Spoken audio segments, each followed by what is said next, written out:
the canyon, that's where I long to be, with my three good companions, just my rifle, pony and me. Microciné, bonjour ou bonsoir, ça va dépendre de l'heure à laquelle vous allez découvrir cette nouvelle émission. Mon invité, vous le connaissez très bien, vous l'avez vu et entendu en tout cas sur la chaîne 4 fois, c'est Denis Zorniotti. Pourquoi? Parce que, bonne nouvelle, même si je suis un peu en retard, eh bien, le 5e tome de cette saga, Saga, importante. oui, ça fait très télévisuel, hein, mais cinématographique, ça fait très Star Wars, ça fait Star Wars, oui, oui. Voilà, On risque de décevoir ceux qui s'imaginent Star Wars. Ce n'est pas la même chose, voilà. Mais alors, qui serait le Dark Vador du cinéma? Oh là là, non, allez, passons à autre chose parce que là, oui, l'actualité va. C'est pas bon, l'actualité Donc, voilà. en plus, bref. Bon, en tout cas, c'est ça, c'est une histoire du cinéma français. Alors, c'est important quand même voilà, Marlène Jobert et 1970-1979, les 4 précédentes émissions, vous pouvez les retrouver toutes dans le descriptif. C'est édité par Leitmotiv, bien sûr. C'est donc Jean-François Jeunet que je salue et que je remercie pour l'aide apportée à la conception de cette émission. On va revenir après sur la jeunesse du bouquin, comme d'habitude, mais je voulais surtout préciser que pour ce 5e tome, donc vous en êtes l'auteur, mais il y a aussi Ulysse Liedo. Voilà, je voulais qui est co-auteur. Oui. Qui est co-auteur.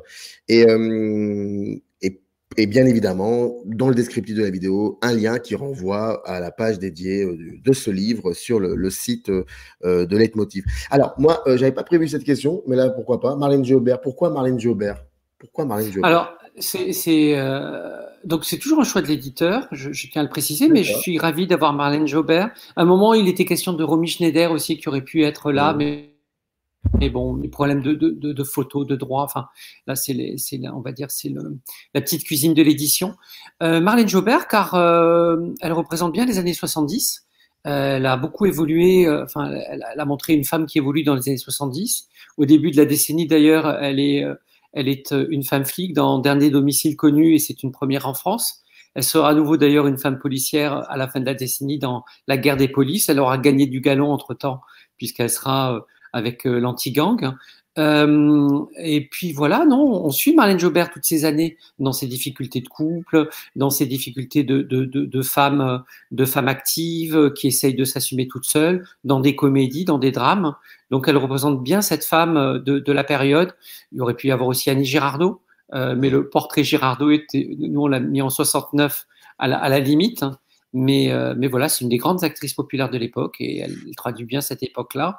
Donc c'est un choix judicieux. Puis voilà, la photo est jolie, avec ses cheveux rouges et taches de rousseur, ça donne un côté un peu pimpant à la couverture. C'est bien. Bon, et puis moi quand je entends Marlène Jobert, je pense surtout à ce film impressionnant de Piala. Avec qui est dans le livre, évidemment, détaillé, Nous ne veillerons pas ensemble, où elle n'a pas eu le prix à Cannes, Jean-Yann l'a eu, mais je pense qu'elle aurait mérité tout autant. Cette année-là, c'est Susanna York qui l'avait eu pour un film de Altman, qui est très bien aussi, mais elle aurait mérité, puisqu'elle est vraiment magistrale dans ce film de Piala. Enfin, moi, j'adore Maurice Piala et ce film-là énormément aussi, donc là, vous prêchez un convaincu. Exactement. Bon, est-ce que vous pouvez nous rappeler un petit peu la genèse de ce gros projet éditorial? Oui, alors ça commence à faire quelques années, mais autour de 2014-2015, en fait, moi j'étais membre d'un réseau social qui s'appelle Sens Critique, et j'ai été contacté par quelqu'un, je la fais courte, hein, je vous rassure, mais qui m'a dit Philippe Palin, qui est membre du réseau, a l'idée de faire une histoire du cinéma français, mais c'est un gros boulot, donc on pourrait faire une œuvre collective. Et on s'est mis d'abord on était plus que 2, on s'est mis à plusieurs, on a réfléchi justement un peu à l'armature du livre, on lui a donné sa forme, puisque c'est année après année, et à chaque année, il y a des films qui sont mis en avant, plus un portrait d'acteur, d'actrice, de réalisateur et un dossier thématique. C'est très didactique comme principe. Et voilà, on est parti comme ça. Donc, on a commencé la rédaction peut-être en 2015, fin 2015, mais un dans l'autre, on s'est rapidement retrouvé il y avait beaucoup d'énergie, mais vu l'ampleur du projet, beaucoup de personnes se sont détachées. Et donc, il y avait Philippe Palin, moi, Ulysse Liedo qui écrivait déjà, Daniel Pat qui intervient aussi un petit peu encore aujourd'hui, qui écrit quelques textes, hein, toujours. Et voilà. Alors après, le destin a été cruel puisque juste au moment de la sortie du premier livre, donc en avril 2020, Philippe Alain est décédé, voilà, d'une longue maladie, comme on dit. On comprend très bien ce que c'est que cette longue maladie. Et voilà, et dans les faits, on a continué à sortir les livres. Les trois premiers, avant d'être édités, les trois premiers étaient déjà écrits. Donc les trois premiers sont co-écrits par Philippe Alain et par moi-même, et depuis les années 60 par moi-même et Ulysse Liedot. Voilà, on note toujours que l'idée initiale, c'est écrit encore sur ce volume-là, et de Philippe Alain, il reste... voilà, on lui rend toujours hommage de cette manière-là, puisque dans les faits, c'est lui qui a eu cette idée d'histoire du cinéma français. Est-ce que le cinéma français, donc, de cette période-là, les années 70, 70, 79, est-ce que ça a été, comme pour les précédents tomes, ça n'a pas été trop difficile de questionner cette période du cinéma français? Alors moi, c'est intéressant à titre personnel, puisque moi, je suis né en 1968. Donc, par rapport aux autres tomes, c'était vraiment mes années-là. Alors moi, petit, à la télévision, je voyais aussi des films des années 60, des films des années 50. Mais les années 70, c'est des années, pour la peine, que j'ai vraiment vécues. Donc, c'était questionner aussi mes souvenirs, qui parfois peuvent être trompeurs, et c'est bien, voilà, de faire un travail historique et de se replonger, de s'apercevoir qu'il y a des choses qui nous ont échappé à l'époque, des choses qui maintenant sont connues, mais qui à l'époque ne l'étaient pas. Après, c'est le travail, moi, que j'adore, c'est voir l'évolution avec le temps, l'évolution des formes, l'évolution des sujets, l'évolution des approches par rapport à justement différents types de sujets. Et ces années 70, elles sont passionnantes, en fait, comme chaque période, vous allez me dire, mais elles sont la suite logique de mai 68, hein, quand même. Il y a une folle énergie au début de la décennie, avec, en résumant assez rapidement, différents thèmes. Il y a une forme d'utopie qui apparaît dans pas mal de films, notamment, alors c'est pas forcément les films les plus célèbres, mais L'An 01, par exemple, de Jacques Doyon, Bof, Anatomie d'un livreur, on réimagine comment peut être le travail, comment peut être les relations de couple. Même un film comme César et Rosalie, finalement, de Claude Sautet, cinéaste classique qui, bon, pour la peine, trouve vraiment dans la décennie 70 ça peut son heure de gloire, j'allais dire. Ben, le film se termine quand même par une relation à trois avec Romy Schneider, Samy Frey et Yves Montand. Donc il y a cette utopie d'un côté où on imagine une vie différente, mais 68 influe aussi parce qu'il y a une forme de transgression qui est énorme. Guy Debord, qui est cité dans le livre, qui a écrit en 67 La Société du spectacle, et qui la tourne, la version, on va dire, cinématographique en 73, dit, voilà, s'il y a la maladie de la transgression, du scandale, hein, qui est né post-68, et ça se traduit dans des films, bon, les plus célèbres, c'est La Grande Bouffe, par exemple, mais ça peut être aussi Le Souffle au cœur, qui va parler d'inceste d'une certaine manière, d'une manière assez légère. Voilà, tout ça. Oui, parce qu'il n'en parle pas frontalement. Enfin, il met du temps à en parler. Le film ne commence pas comme ça, en fait. C'est ça. Puis surtout, oui, il installe c'est ça. relation la mère et ses enfants. Et il y a presque un côté autobiographique, y compris l'amour du jazz qu'avait Louis Malle. Il y a beaucoup de choses qui sont le film très personnelles. Oui. Et sa mère, il était très très proche de sa mère. Et à la fin du film, il y a une relation incestueuse entre eux. Mais le scandale de l'époque, c'était non seulement d'en parler, mais en fait aussi de... Léa Massari, le lendemain, dit, voilà, il s'est passé ça, voilà, on va oublier. Et après, presque, ils en rigolent avec Daniel Gélin, le mari. Il y a un côté assez... bon, ben voilà, c'est une péripétie dans notre vie, ça se reproduira pas, mais ça devient pas une tragédie, en fait. Et ça avait beaucoup choqué. Donc, il y a cette volonté de transgression dans plein de films, mais il y a aussi la possibilité du féminisme, hein, qui va être tout au long de la décennie qui va marquer les choses, et aussi des films en réaction, d'une certaine manière. Calmos de Bertrand Blier est un film en réaction au féminisme, les films de Joël Seria. Et au début de la décennie, ça va parcourir et ça va rester même d'une certaine manière jusqu'à aujourd'hui, il y a aussi une défiance un peu vis-à-vis de toutes les institutions. Il y a eu l'affaire Ben Barka en 65, l'affaire Markovic en 69. Il y a eu voilà, les violences policières début des années, enfin pour mai 68, avec le Marcelin, le préfet de police, ou enfin voilà, c'est un ministre de l'Intérieur extrêmement violent. Donc tout ça fait qu'il y a beaucoup de films qui vont être en défiance, qui vont remettre en cause le pouvoir politique, la police, toutes les institutions. Ça se traduit dans des films de Jean-Pierre Mocky, dans des films d'André Caillade, d'Yves Boisset. Tout ça est au début de la décennie, mais finalement, à la fin, avec la crise qui va arriver, donc avec le choc pétrolier de 73 et la crise que les Français ressentent à partir de 74, et ben, à la fin, il va y avoir plus que ça. L'utopie va partir pour la peine. Et la transgression d'une certaine manière aussi, on est dans un cinéma beaucoup moins transgressif que les années 70, mais va rester en tout cas ce sentiment de défiance. Donc au début de la décennie, on est sur des énergies contraires et plein de choses très différentes et très riches. Et à la fin, on va surtout avoir une sorte de gueule de bois, de sentiments de crise très forts. Ça se traduit aussi dans des films de sauté, comme Mado par exemple, où on s'aperçoit que même les cadres dans le film peuvent être victimes de chômage, et le film souffle d'ailleurs sur le suicide d'un cadre. Ça se traduit aussi par des films comme Violette et François, où il y a donc ce film de Jacques Rouffio, 78, où Isabelle Adjani et Jacques Dutronc, qui veulent vivre un peu de manière anticonformiste, n'arrivent pas à joindre les deux bouts, et c'est une galère sans fin.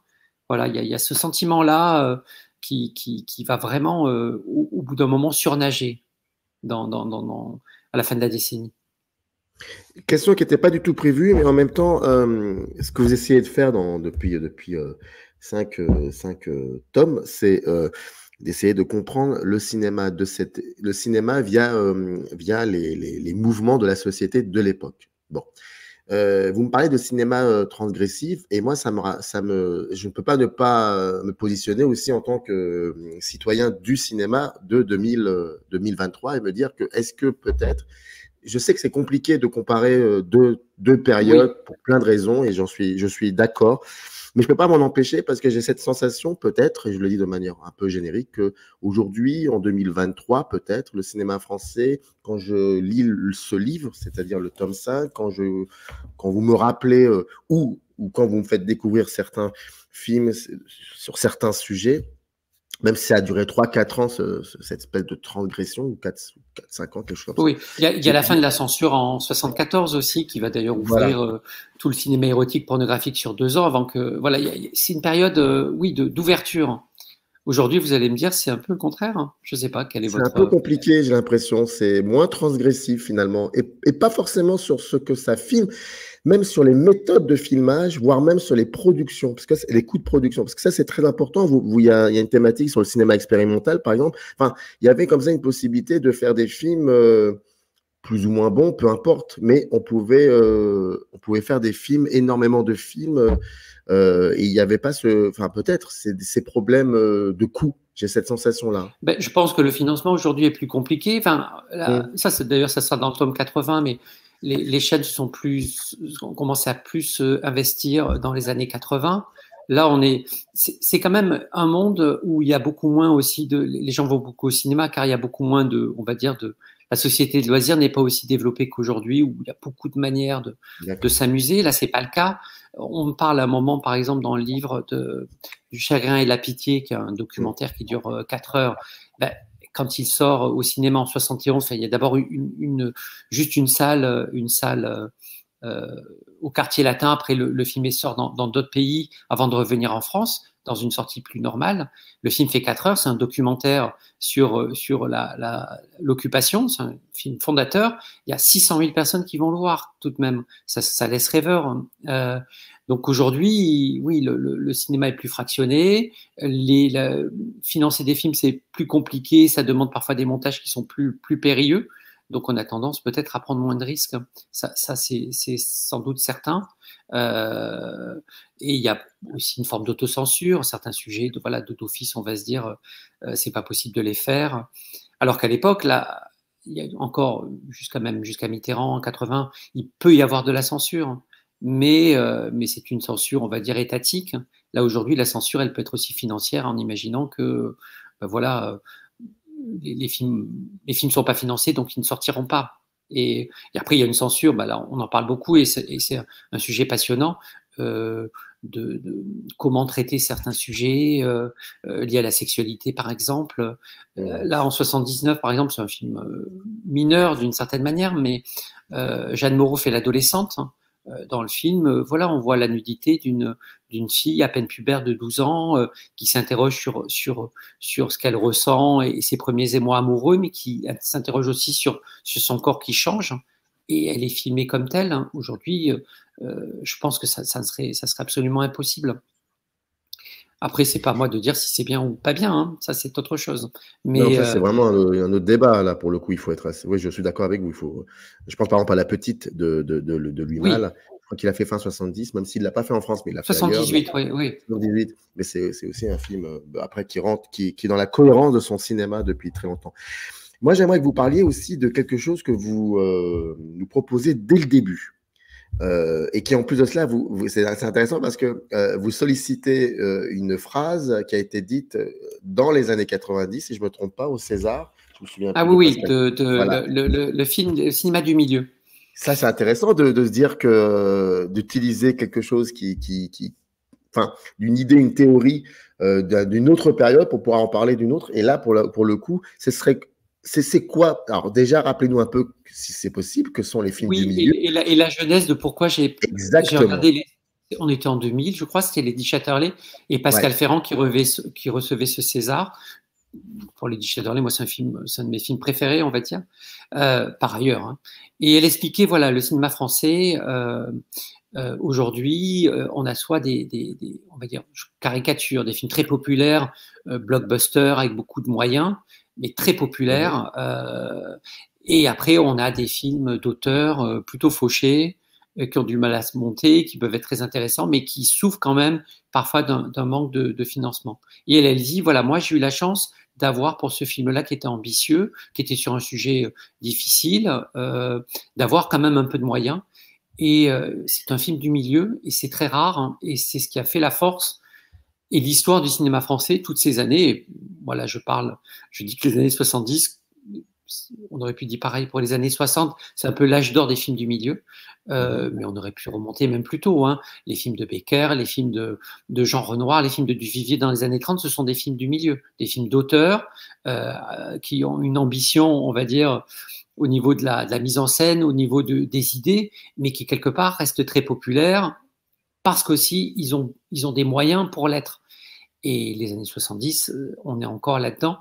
Et avec les films de Claude Sauté, de François Truffaut, mais aussi de Téchiné qui va arriver, qui va avoir un peu de moyens, enfin, des films de Corneau avec les polars de Corneau avec Yves Montand, on est là-dedans, des films qui ont une prétention, qui ont en tout cas une ambition c'est pas un lapsus, en plus je sais pas pourquoi j'ai dit prétention, qui a une ambition, on va dire, de véhiculer des idées, qui font une mise en scène extrêmement précise, intelligente, mais sans exclure le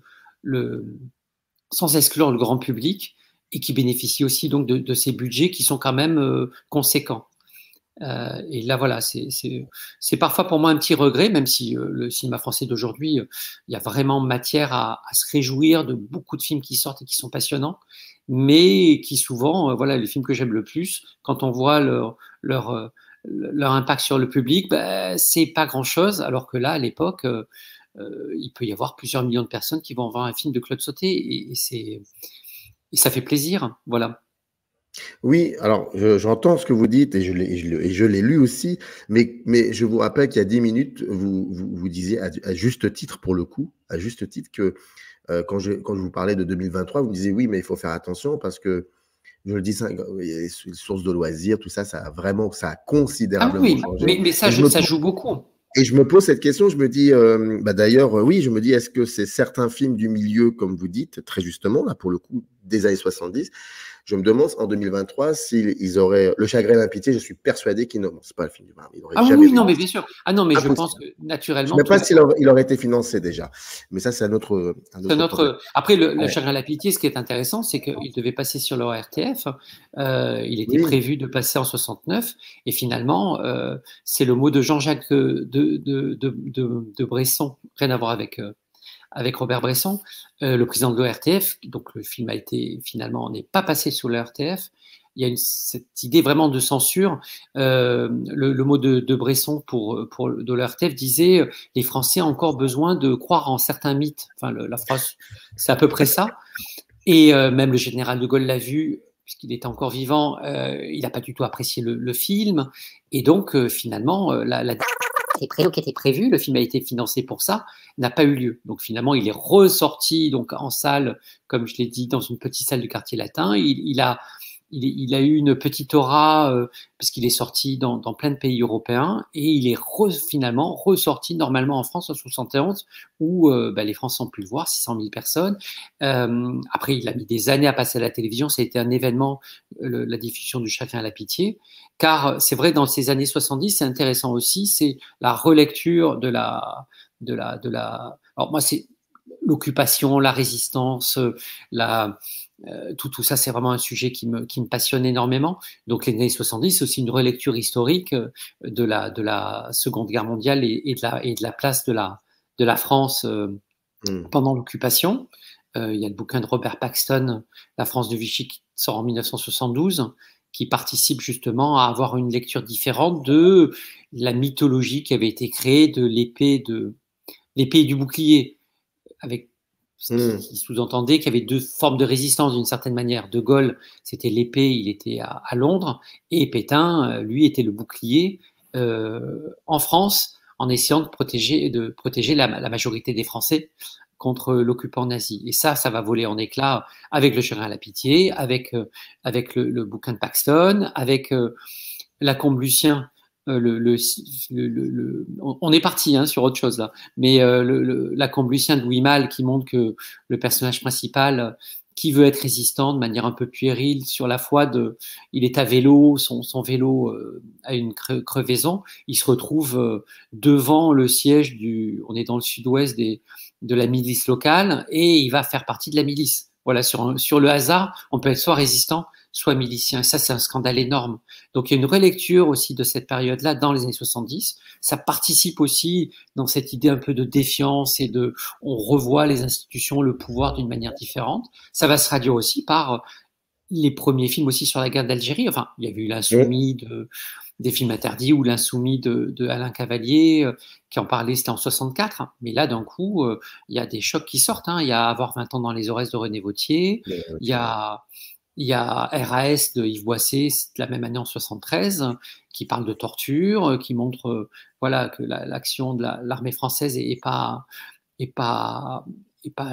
toujours positive, on va dire, et même que c'est une vraie guerre, puisqu'on parlait les événements d'Algérie. Il y a la question de Laurent Heinemann qui parle clairement de la question de la torture et de l'enlèvement, de la disparition de Maurice Audin, mathématicien militant du Parti communiste algérien. Et voilà, c'est des histoires qui remontent à la surface à ce moment-là et qui d'ailleurs trouvent Maurice Audin en 2018. Macron a enfin dit clairement qu'il avait été exécuté par l'armée française. Mais voilà, ça s'était déjà dit en 78, dans cette période où on remet en question aussi l'armée, comme j'ai dit, le pouvoir. C'est symptomatique de la période. Mais après, oui, aujourd'hui, je suis persuadé, non, les films de Claude Sautet ou de François Truffaut. J'ai encore regardé hier Le Dernier Métro. Il y a 4 millions de personnes qui sont allées voir Le Dernier Métro. Je ne suis pas sûr qu'aujourd'hui, exactement le même film sortirait, il ferait autant de monde en salle, parce que le public a changé, parce qu'il y a Netflix, parce que beaucoup de choses, parce qu'il y a des films américains avec des super-héros et il y a toute une partie de la population maintenant qui va au cinéma avant tout pour se divertir de cette manière-là. Donc je fais pas... Oui. Après, il y avait aussi cet esprit de divertissement, mais pour voilà, et les choses étaient différentes. Il y a toujours cette idée. Mais bon, quand vous parliez de, je pense que c'était pas seulement. Petit aparté, Je vous en c'est prie. pas aussi, il faut, oui, oui, juste un petit point, parce qu'on pourrait se dire, oh, quelle période merveilleuse, les années 70, Non, mais ça, par Sauvé, contre, on va y venir. Piala. On va y Mais venir parce que vous en il y a parlez dans le aussi, livre. Mais il y a oui. aussi la plus grande vedette des années 70, ce sont les Charlots. C'est des comédies qui d'ailleurs peuvent avoir parfois une portée sociétale. Le Grand Bazar, ça parle de l'arrivée des hypermarchés et de la fin du petit commerce de proximité. Donc il peut y avoir des choses intéressantes sociétalement, socialement dans ces films-là. Après, c'est vraiment tout sauf des films, c'est tout sauf des grands films. Hein. Il y a des grandes comédies dans les années 70, les films de Jacques Rosier, mais également il y a des bons films de Gérard Houry, d'Yves Robert, mais il y a aussi les Charlots, et la grande vedette des années 70, ce sont les Charlots, et avec le recul, bon, on est plus proche du nanar que du chef-d'œuvre, hein, ça c'est sûr.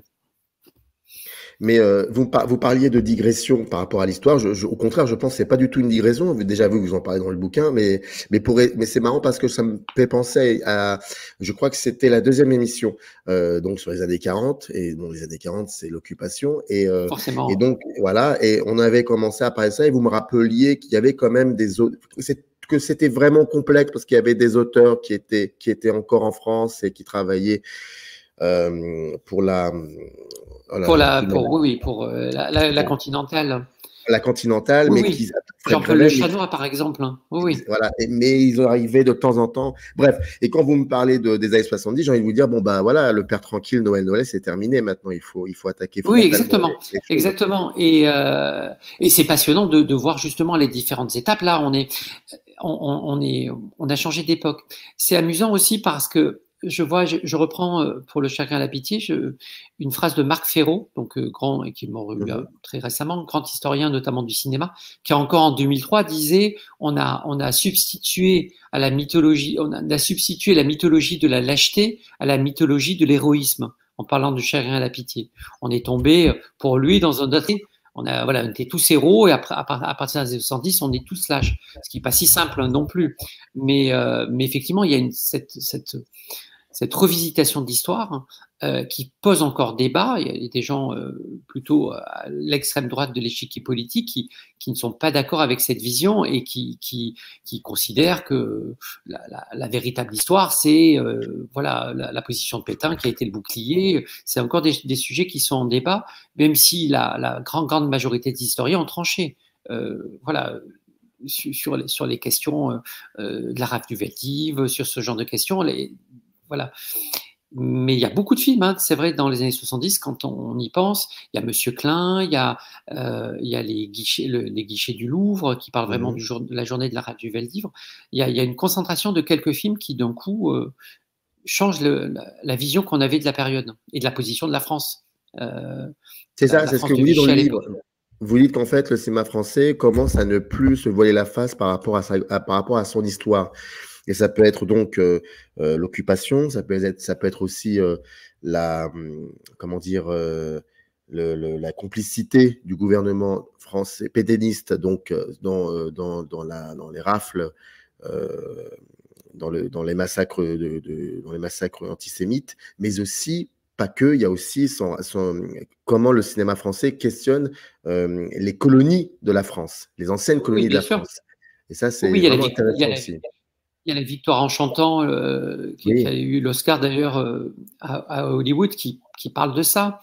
Il va y avoir plus tard, il y aura Coup de torchon aussi avec la formidable idée de Bertrand Tavernier de délocaliser un livre de série noire de Jim Thompson en Afrique occidentale française en 1938. Oui, on revisite beaucoup de choses. Hein. Et dans l'eau aussi, sur le temps présent, j'allais dire, on se pose la question sur les hommes politiques, alors, il y avait eu des critiques, hein, on va dire, dans les années 30, après l'affaire Stavisky, il y a ces messieurs de la santé qui montraient qu'il y avait plein d'hommes politiques qui pensaient qu'à l'argent, qu'à s'enrichir avec les banques. Mais là, il il y a une forte, il y a un fort contingent de films qui finalement parlent de ça, de comment les puissants finalement se font leur beurre d'une certaine manière sur les gens plus modestes. Ça se voit aussi sur les rapports financiers. Il y a le film Le Sucre de Jacques Rouffio qui parle de ça. Il y a L'argent des autres aussi, qui a le César du meilleur film avec Jean-Louis Trintignant. À tous les niveaux, on remet en question un peu ce qui faisait les fondements, on va dire, d'une France classique, pompidolienne, avant-gaulliste. Voilà, il y a un peu cette critique qui est vraiment une critique de fond, à tous azimuts, sur la France, son histoire, son actualité. Moi, c'est vraiment. Après, c'est très intéressant pour ce livre-là, par exemple, avec Ulysse, on a vu ou revu 400, je les ai comptés à peu près, on est à peu près à 475, 480 films. C'est intéressant de voir aussi sur les grands nombres, c'est un côté un peu, j'allais dire, c'est mon côté sociologue d'une certaine manière aussi, de voir les tendances des tendances et des thèmes qui peuvent être justement mineurs, comment ils reviennent et finalement ils sont extrêmement présents. Ça peut paraître anecdotique, mais il y a énormément de films où il y a des scènes de viol ou des tentatives de viol, par exemple. C'est assez étonnant quand on commence entre 73 et 78, il y en a une vingtaine, et c'est pas innocent en fait. Après, il y en a un, mais ça c'est aussi la poussée du féminisme, réalisé par Yannick Bellon, L'amour violé, qui lui, pour la peine, parle, c'est une première, de la difficulté pour une femme de faire entendre sa voix, d'être assimilé à une victime. Et c'est un film qui est fait par une femme, c'est pas un hasard. Et ça arrive dans les années 70, par exemple. Voilà, il y a des thématiques comme ça. Yannick Bellon, c'est une cinéaste importante qui est morte il n'y a pas très longtemps.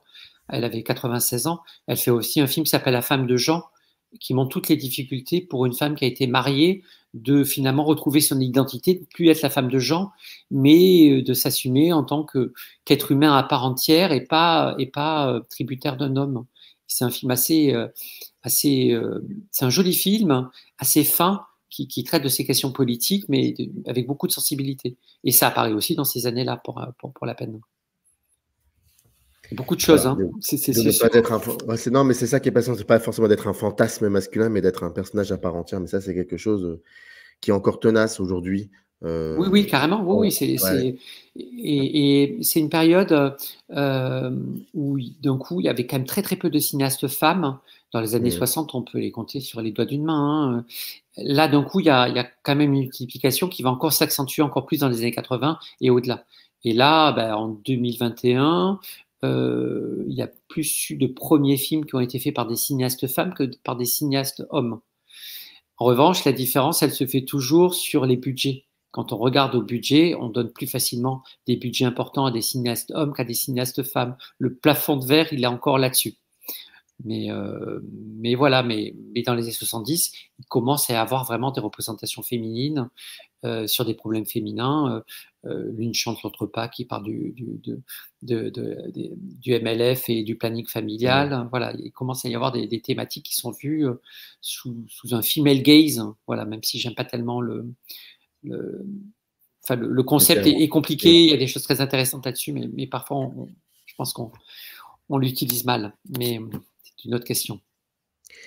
Je répète, parce que ça, on l'a dit dans les 4 précédentes émissions, vous l'avez même dit là au début de cette émission sur la structure. Il faut savoir donc que c'est année par année, et pour chaque année, il y a plusieurs thématiques. Ce sont les mêmes pour chaque année. Donc la présentation de l'année, ensuite le film de l'année.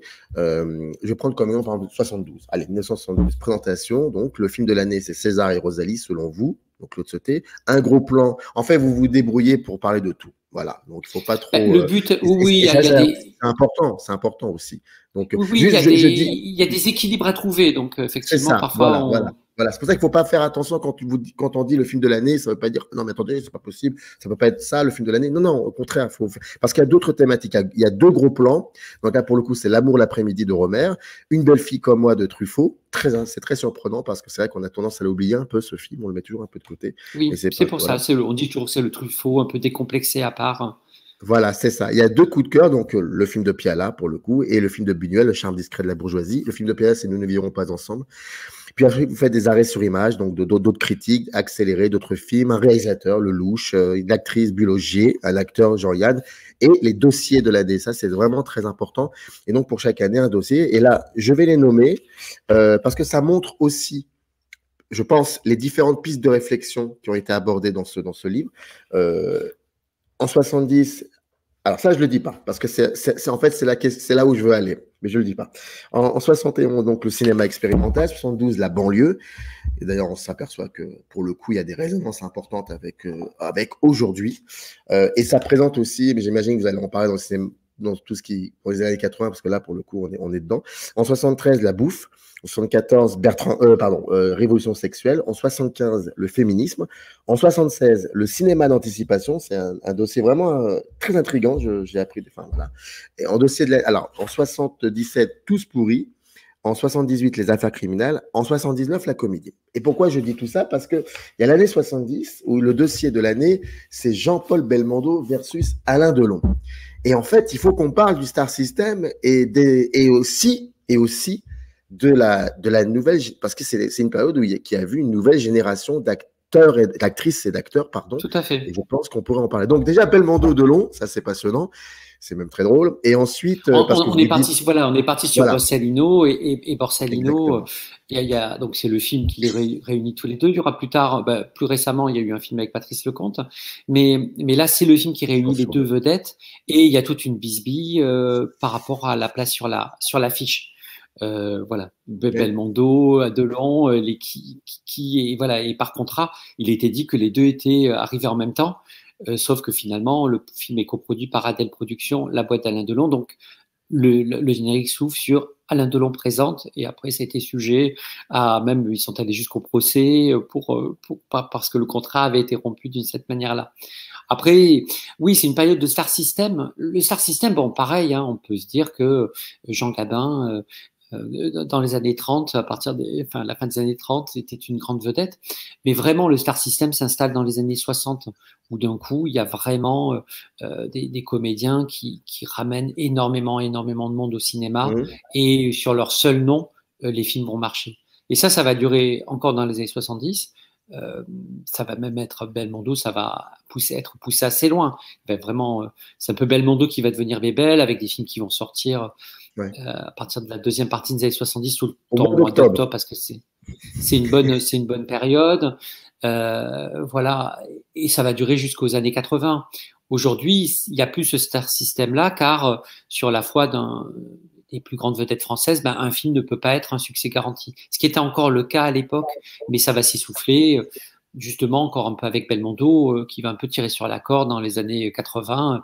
Il va faire un peu toujours ses rôles de flic, un peu à la limite de la légalité, qui a ses méthodes. Donc, il y a je sais même plus dans l'ordre, mais bon, il y a le solitaire, le marginal, et d'ailleurs, voilà, ça va, oui, le professionnel avant, ça va marcher de moins en moins, j'allais dire. C'est ce qui va le pousser d'ailleurs en 88 à faire Itinéraire d'un enfant gâté. Précédemment, il était retourné au théâtre faire Keane. Voilà, il va lui-même prendre conscience que les recettes aussi simples, ça ne marche plus. Mais là, dans ces années 70, on est à fond là-dessus. Hein. Louis de Funès fonctionne très très bien, même si voilà, il va avoir plusieurs infarctus qui vont un peu limiter sa carrière et le nombre de films qu'il va faire à partir de la deuxième partie. Delon, Belmondo. On a voulu faire cette thématique-là pour montrer aussi que voilà, Delon, il a quand même pris des risques à des moments. On pourrait ne pas l'imaginer, mais voilà, Monsieur Klein, c'est lui qui donne l'impulsion pour le film, et c'est un film extrêmement complexe, métaphysique. Enfin, c'est un très grand film de Joseph Losey. Donc, il ne fait pas que des films des policiers de série. Belmondo, c'était triste, mais voilà, il y a le choc de Slaviski, le film de René qui est très très mal reçu à Cannes, et lui-même est critiqué sur son interprétation de Stavisky, donc qui est un banquier escroc qui finit mal, en 1934, hein, qui va provoquer une grande crise. À partir de voilà, après Stavisky, il va lui-même pendant des années se dire voilà, je fais ce que je sais faire, des films dont je sais pertinemment qu'ils vont marcher, et qui vont marcher. Voilà, l'incorrigible, le guignolo, flic ou voyou, le professionnel. Voilà. Puis après, on arrive aux années 80. Je me permets de vous interrompre, je m'en excuse après, je vous en prie. vous continuez. Ah non, bien sûr que vous pouvez. Mais je pense que vous le savez, il y avait eu une interview qu'il avait donnée je ne sais plus, c'est Studio Magazine ou Première, dans les années 80, oui, où à un moment, le journaliste ou la journaliste, je ne sais plus, ils en viennent à parler de ça, de toute cette série de films où il est devenu Bébel, et lui-même dit, écoutez, moi, j'aimerais faire des films, ce que j'ai pu faire dans les années 60 jusqu'à 73, 74, mais on me les propose pas. En fait, parce qu'on a toujours tendance à croire, quand Belmondo est mort, je me souviens très bien sur YouTube, on ne parlait que de ces films-là. Et on avait oublié toute la période qui est peut-être selon pas. Je pense que pour beaucoup de gens, c'est la période la plus intéressante, peut-être, parce que tellement diversifié, il peut faire un De Broca comme il peut faire un Godard ou je ne sais quoi. Oui, non, mais carrément. Et donc Belmondo, quand même, ça le titillait dans les années 80, le fait de ne pas pouvoir... de pas pouvoir. Il disait souvent, mon rêve, ça aurait été que le projet Godard-Audiard se fasse, parce qu'il y avait un projet. Enfin voilà, donc je pense qu'après lui-même à un moment par réaction après l'affaire Stavisky, j'allais dire avec lui, il s'est dit bon voilà, je vais aller vers des choses, des films populaires dont je sais qu'ils vont marcher mais après, lui-même, peut-être, effectivement, s'est enfermé là-dedans, a regretté d'être... On est surtout en France, on met facilement des étiquettes. Bon, ça, c'est un cliché de dire ça, mais je pense qu'il y a une base de vrai. De se dire, voilà, lui, il est bien là-dedans, on le prend là-dedans, et on prend pas trop de risques. Alors après, il y a des cas... il y a des contre-exemples, voilà... comment s'appelle-t-il, Coluche qui fait Ciao Pantin, voilà, il casse son image et on lui fait confiance là-dessus. Daniel Auteuil qui fait Jean de Florette, pareil. Avant ça, c'était quand même Les Sous-doués ou T'empêches tout le monde de dormir. Pour Sans briques, t'as plus rien, et il se retrouve dans le film le plus ambitieux de l'année en 1986 et ça change radicalement sa carrière. Ouais. Là, oui, je pense que et Belmondo, évidemment, je suis totalement de votre avis. C'est le seul, pour la peine, qui a pu aller presque. Après, bon, il y a Gérard Depardieu d'une certaine manière, qui va aussi qui va avec Marguerite Duras et qui va avec Claude Zidi. Mais dans les années 60, voilà, Belmondo qui fait à la fois Moderato Cantabile. Il en garde un mauvais souvenir d'ailleurs, qui va avec Godard et qui par ailleurs fait L'Homme de Rio.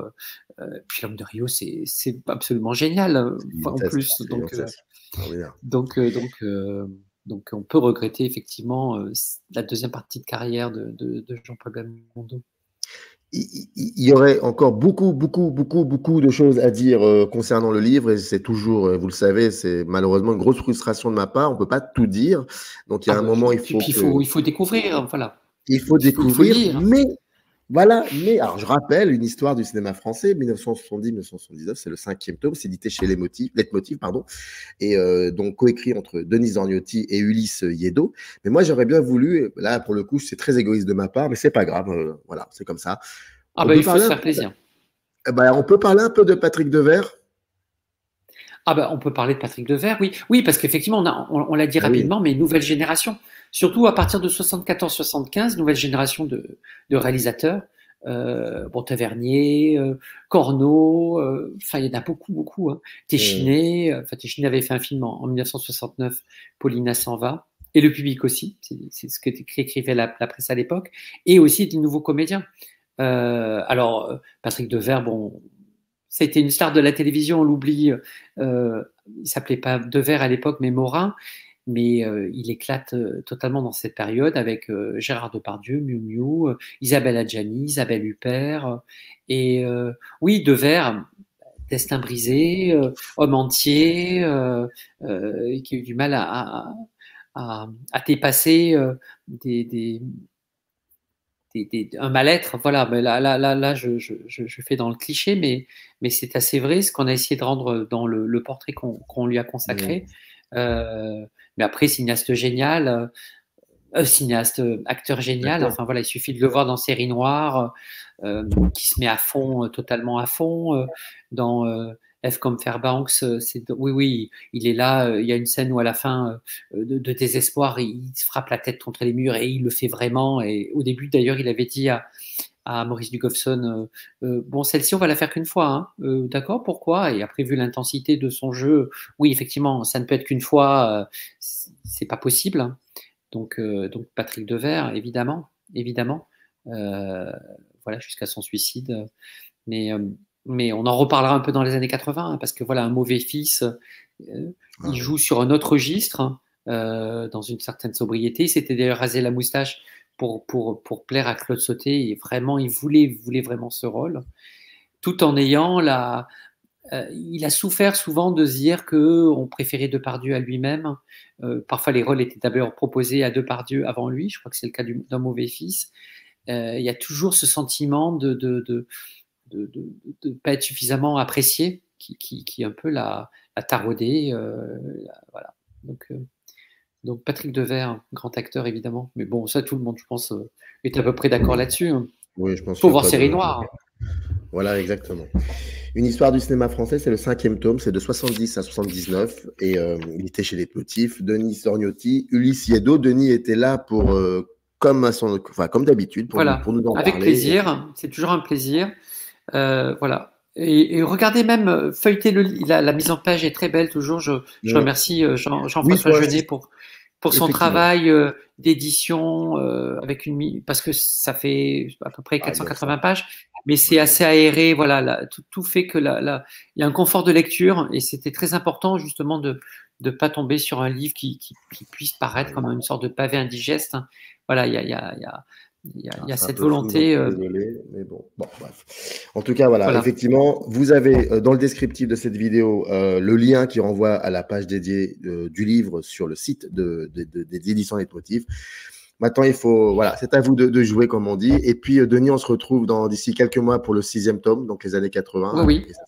Merci en tout cas toujours de ces invitations répétées. C'est un plaisir.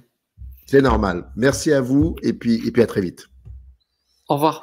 Générique. Up arrive in the canyon, that's where I long to be, with my 3 good companions, just my right.